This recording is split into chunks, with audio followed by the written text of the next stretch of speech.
Gauri Suryavanshi, S Marathi मध्ये आपलं स्वागत। वळूया आजच्या बातमीकडे।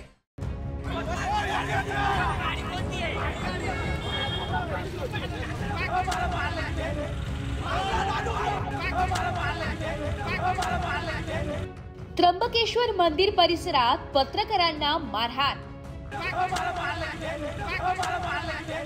बातमीसाठी केलेल्या रिजनल चॅनलच्या पत्रकारांवर चक्क हल्ला। लोकशाहीचा चौथा स्तंभ थरारात। माध्यम प्रतिनिधींवर पार्किंग वादातून हल्ला। नाशिकच्या पत्रकारांवर देवाच्या दरबारात मारहाण। कधी संपणार गुंडशाही? 12 ज्योतिर्लिंगांपैकी एक ज्योतिर्लिंग असलेल्या त्र्यंबकेश्वर येथे नाशिकमधील माध्यम प्रतिनिधींना मारहाण झाल्याची धक्कादायक घटना समोर आली आहे। ही मारहाण मंदिराच्या पहिल्या प्रवेशद्वाराजवळील पार्किंगवरून सुरू झालेल्या वादातून झाली आहे। यामध्ये जी 24 तास वृत्तवाहिनीचे नाशिक ब्युरो चीफ योगेश खरे, साम टीव्ही मराठी वृत्तवाहिनीचे ब्युरो चीफ अभिजित सोनवणे तसेच पुढारी न्यूजचे नाशिक ब्युरो चीफ किरण ताजने यांना बेदम मारहाण करण्यात आली आहे। विशेषतः किरण ताजने यांच्या डोक्यात पाठीमागून छत्रीने मार लागल्याने ते गंभीर जखमी झाले असून त्यांच्यावर सध्या नाशिक शहरातील अपोलो रुग्णालयात उपचार सुरू आहेत। याबाबत जखमी पत्रकार किरण ताजने यांनी अधिक माहिती दिली आहे।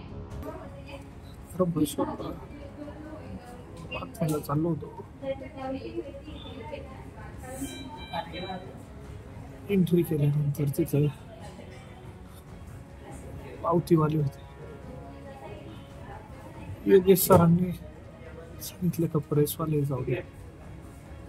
योगेश सरांची त्याची शिवीगाळ झाली। योगेश सरांना त्यांनी मारलं। आम्ही सोडासोडी करायला लागलो। ते शिवीगाळ केली। 4-5 जण आले, मारायला सुरुवात केली। दगडाने मारलं। छत्र्या होत्या हातात, लाकडी दांडा होता, तो डोक्यात मारलं माझ्या। घटनेची माहिती मिळताच राज्याचे अन्न व नागरी पुरवठा मंत्री छगन भुजबळ यांनी रुग्णालयात येऊन पत्रकार किरण ताजने यांची भेट घेतली आहे। तर जलसंपदा व आपत्ती व्यवस्थापन मंत्री तथा कुंभमेळा मंत्री गिरीश महाजन हे देखील आज रात्री अपोलो रुग्णालयात जाऊन जखमी किरण ताजने यांची भेट घेणार आहे। सदर प्रकरणाला त्र्यंबकेश्वर पोलिसांकडून कसून तपास सुरू असून काही अल्पवयीन संशयितांना ताब्यात घेण्यात आले। तर लोकशाहीच्या चौथ्या आधारस्तंभाला अशा प्रकारची मारहाण होत असल्याने ही घटना समाजासाठी धक्कादायक ठरत आहे। सर्वसामान्य जनतेच्या प्रश्नांना वाचा फोडणाऱ्या माध्यम प्रतिनिधींवर गुंडशाहीची हल्ला सहन करणे अशक्य आहे। या घटनेचा पुढील तपास त्र्यंबकेश्वर पोलीस करीत आहे। गंभीर आहे, आपण चर्चा केली आहे त्याची काय नेमकी परिस्थिती, आपण काही आदेश देणार आहात? म्हणजे मी आता नुकताच आलो मुंबईवरून आणि इथेच आलो अपोलो हॉस्पिटलला। आणि ताजने याला जे आहे आपण ऍडमिट करतो त्याचं सिटी स्कॅन वगैरे सुद्धा करावं लागणार आहे। डोळ्याला कितपत गंभीर आतमध्ये मार आहे की डोक्यात आणखीन काय मार आहे हे सगळं पाहावं लागेल। जी माहिती मिळते आणि जे काही मी व्हिडिओ पाहिले त्याच्यावरून असं लक्षात येत आहे की आज कुंभमेळ्याच्या निमित्तानं साधू संतांची काही तिथे बैठक आहे आणि ते बैठकीचं वार्तांकन करण्यासाठी ते नाशिकवरून हे इलेक्ट्रॉनिक मीडियाचे आणि इतर जे आहेत बरेचसे लोक तिथे चालले होते आणि स्वामी समर्थ मंदिराच्या पुढे काहीतरी पावत्या वगैरे फाडल्या जातात। म्युन्सिपाल्टीच्या वतीने फाडतात। कानूनी आहे गैरकानूनी आहे काही कल्पना नाही, पण तिथे त्यांनी सांगितलं की आम्हाला जाऊ द्या, आम्ही प्रेसची मंडळी आहोत।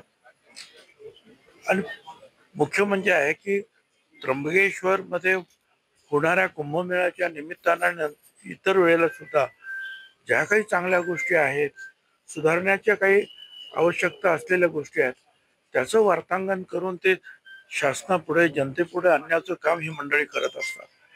आता तुम्ही यांना जर दूर ठेवलं त्र्यंबकेश्वर पासून या सर्व मीडियाच्या लोकांना, तर त्र्यंबकेश्वर नावच वर्तमानपत्रात येणार नाही।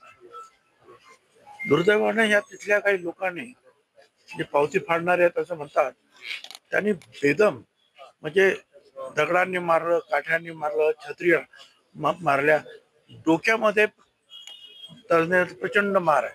आणखीन दुसरे 2 जण जे ते जखमी आहेत ते पोलीस स्टेशन मध्येच तिथे FIR वगैरे काही नोंद करायचं काम सुरू आहे.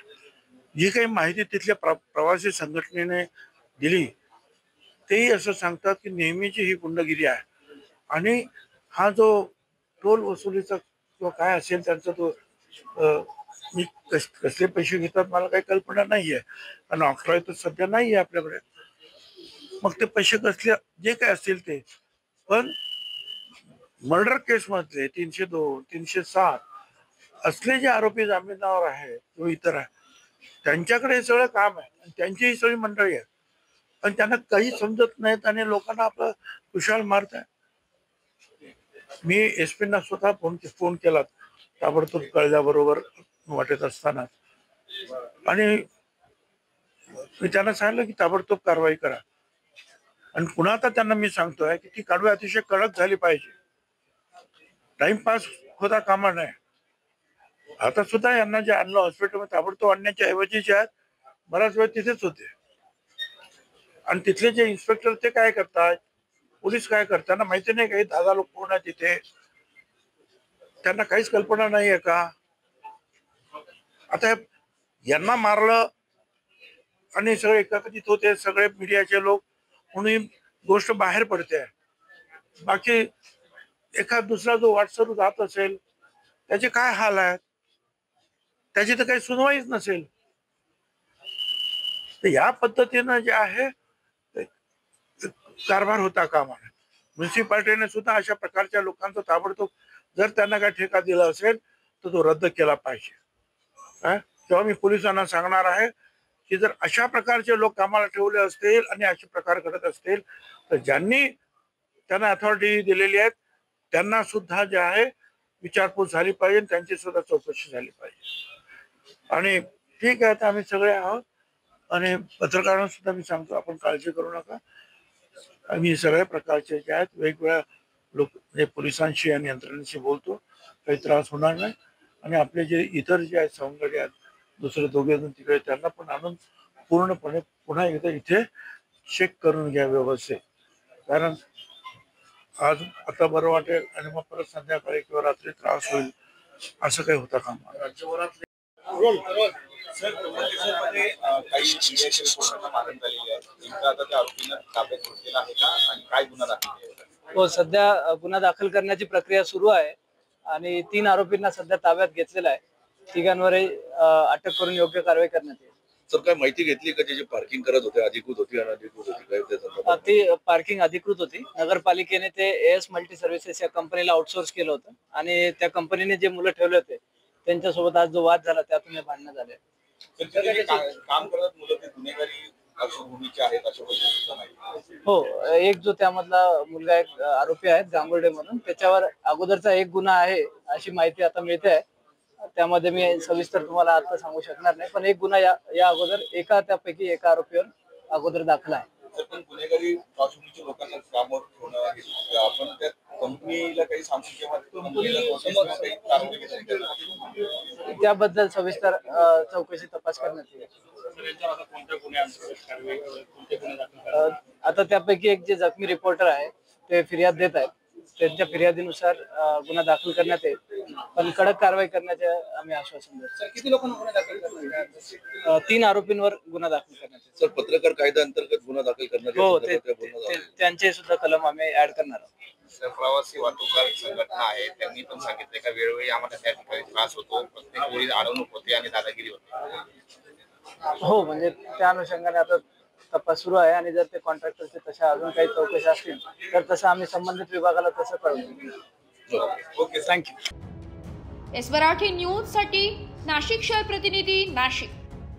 अशाच नवीन ताज्या घडामोडी जाणून घेण्यासाठी आमच्या एस मराठी न्यूज चॅनलला लाईक करा, शेअर करा, सबस्क्राईब करा आणि बेल आयकॉनला क्लिक करायला विसरू नका.